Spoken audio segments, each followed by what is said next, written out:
Halo Sobat Farmasi, perkenalkan nama saya Mega Nirwana. Di sini saya bareng teman saya Nefti Sundari. Kita bakal ngejelasin tentang suatu kasus yang berhubungan dengan salah satu mata kuliah yang ada di dunia farmasi, yaitu stabilitas obat. Stabilitas obat yang akan dibahas di video kali ini adalah stabilitas dari sediaan pulveres obat antituberkulosis yang isinya adalah rifampicin dan dikombinasikan dengan isoniazida atau yang biasa kita kenal dengan INH.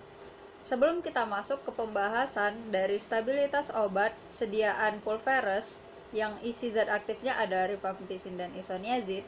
Nah, supaya teman-teman lebih paham tentang penyakit tuberkulosis, mari kita simak penjelasan dari dokter berikut ini tentang apakah itu penyakit tuberkulosis. Penyakit TBC atau tuberkulosis biasanya juga dikenal dengan penyakit TB. Penyakit TB adalah penyakit paru-paru akibat kuman Mycobacterium tuberculosis. TBC akan menimbulkan gejala berupa batuk yang berlangsung lama, umumnya lebih dari 3 minggu, biasanya berdahak, dan terkadang mengeluarkan darah. Kuman TBC tidak hanya menyerang paru-paru, tetapi juga bisa menyerang tulang, usus, ataupun kelenjar. Penyakit ini ditularkan dari percikan ludah yang keluar dari penderita TBC ketika berbicara, batuk, ataupun bersin. Penyakit ini lebih rentan terkena pada seseorang yang kekebalan tubuhnya rendah, misalnya penderita penyakit HIV. Gejala tuberkulosis selain menimbulkan batuk yang berlangsung lama, penderita TBC juga akan merasakan beberapa gejala lain, seperti demam, lemas, berat badan turun, tidak nafsu makan, nyeri dada, dan yang terakhir berkeringat di malam hari. Pengobatan tuberkulosis dapat dideteksi melalui pemeriksaan dahak. Beberapa tes lain yang dapat dilakukan untuk mendeteksi penyakit menular ini adalah foto ronsen dada, tes darah, atau tes kulit. TBC dapat disembuhkan jika penderitanya patuh mengonsumsi obat sesuai dengan resep dokter. Untuk mengatasi penyakit ini, penderita perlu minum beberapa jenis obat untuk waktu yang cukup lama, biasanya sekitar 6 bulan. Obat ini umumnya berupa isoniazid, rifampicin, pyrazinamide, dan ethambutol. Pengobatan penyakit TBC membutuhkan waktu yang lama dan juga biaya yang tidak sedikit. Nah, dari penjelasan yang sudah kita dengar tadi, sebenarnya banyak faktor yang akan mempengaruhi stabilitas dari obat perpaduan rifampicin dan isoniazid. Baik itu permasalahan obat yang harus dikombinasikan dan dalam jangka waktu yang amat lama, itu semua berdampak kepada stabilitas obat. Untuk penjelasan kasusnya, silahkan teman-teman perhatikan ilustrasi berikut ini. Selamat siang, Bu Apoteker. Selamat siang juga, Bu. Apa ada yang bisa saya bantu? Begini, Bu, saya mau nebus lagi obat untuk anak saya yang terkena TBC. Tapi sebelumnya saya mau bertanya, Bu. Kata dokter, pengobatan anak saya paling lama memakan waktu 6 bulan.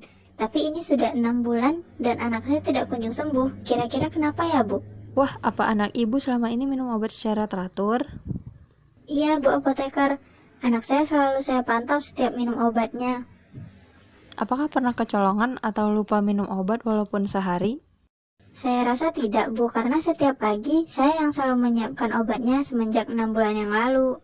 Ibu bisa jelaskan kapan saja anak ibu mengonsumsi obat-obatan dalam sehari? Karena obatnya hanya 2 macam dan penggunaannya hanya sekali sehari, saya ingat, Bu, penggunaannya setiap obat diminum 1 kali sehari pada pagi hari, dan saya selalu memberikannya di jam 7 pagi. Kalau untuk penyimpanan obatnya, biasanya ibu letakkan di mana ya, Bu? Untuk penyimpanannya saya taruh di kamar anak saya dekat jendela, Bu, jadi supaya kelihatan setiap pagi setiap saya buka jendela kamar, buat masukin cahaya matahari juga. Sepertinya anak ibu tidak kunjung sembuh karena bermasalah pada stabilitas obat yang dikonsumsi. Nah, tidak menutup kemungkinan kan apa yang terjadi di ilustrasi tadi akan terjadi juga di dunia nyata. Dan untuk pembahasan lebih lanjutnya, mari kita simak penjelasan dari apoteker berikut ini. Halo Sobat Farmasi. Baiklah, di sini saya akan menjelaskan mengenai stabilitas obat antituberkulosis. Obat antituberkulosis yang digunakan berupa pulveres yang berisi isoniazid dan rifampicin. Nah, berdasarkan kasus di atas, bahwa seorang anak tidak lekas membaik setelah mengkonsumsi obat antituberkulosis. Hal ini dapat terjadi karena terjadinya ketidakstabilan terhadap obat antituberkulosis yang digunakan saat ini. Nah, Sobat Farmasis, Di sini ada beberapa faktor yang mempengaruhi terjadinya penurunan kestabilan obat antituberkulosis.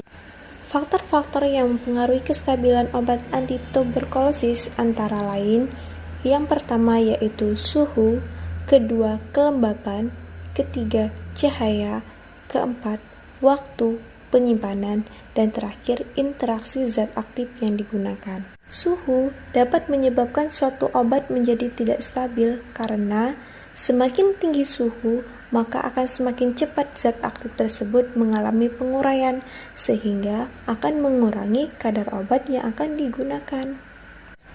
Kelembapan suatu obat dapat mempengaruhi kestabilan obat antituberkulosis karena dapat menurunkan kadar dari obat antituberkulosis. Cahaya juga ternyata dapat mempengaruhi obat antituberkulosis karena penyimpanan obat antituberkulosis harus diletakkan atau terhindar dari matahari atau terbungkus rapat oleh plastik. Jika obat antituberkulosis terpapar oleh sinar matahari, maka dapat menyebabkan penguraian zat antituberkulosis sehingga obat antituberkulosis yang digunakan akan menurun kadarnya. Waktu penyimpanan dapat mempengaruhi karena obat yang digunakan berupa fulveres, maka waktu kadaluarsa obat akan menjadi lebih sedikit dibandingkan dengan bentuk stabil, yaitu bentuk tablet. Sehingga obat dalam bentuk fulveres ini waktu kadaluarsanya akan menjadi lebih sedikit dibandingkan dengan bentuk tablet. Selain itu, karena waktu penyimpanan obat dengan menggunakan suhu kamar akan mempengaruhi stabilitas obat, sehingga obat tersebut akan menurun kadarnya. Dan yang terakhir, karena obat yang digunakan berupa fulveres, maka akan menimbulkan suatu interaksi yang akan mempengaruhi kestabilan obat antara obat rifampicin dan isoniazid. Ketika kedua obat tersebut dikombinasi, maka akan terjadi degradasi secara langsung antara obat antituberkulosis rifampicin dan obat antituberkulosis INH. Baiklah, berdasarkan dari penjelasan apoteker dan dokter, di sini saya ingin menarik kesimpulan bahwa obat antituberkulosis dalam bentuk fulveres, rifampicin, dan isoniazid tidak boleh digunakan lebih dari 1 bulan karena terjadi penurunan konsentrasi kadar isoniazid dan rifampicin. Namun, bentuk fisik dari isoniazid dan rifampicin ini tidak berubah. Terima kasih. Oke, jadi sekian video kita kali ini untuk pembahasan tentang stabilitas obat dalam sediaan fulveres, obat antituberkulosis, perpaduan rifampicin dan isoniazida. Untuk diskusi lebih lanjut, kalau teman-teman mau bertanya silahkan komen di bawah, bakal kita tanggepin. Dan terima kasih atas perhatiannya, saya ucapkan wabillahi taufiq wal hidayah. Wassalamualaikum warahmatullahi wabarakatuh.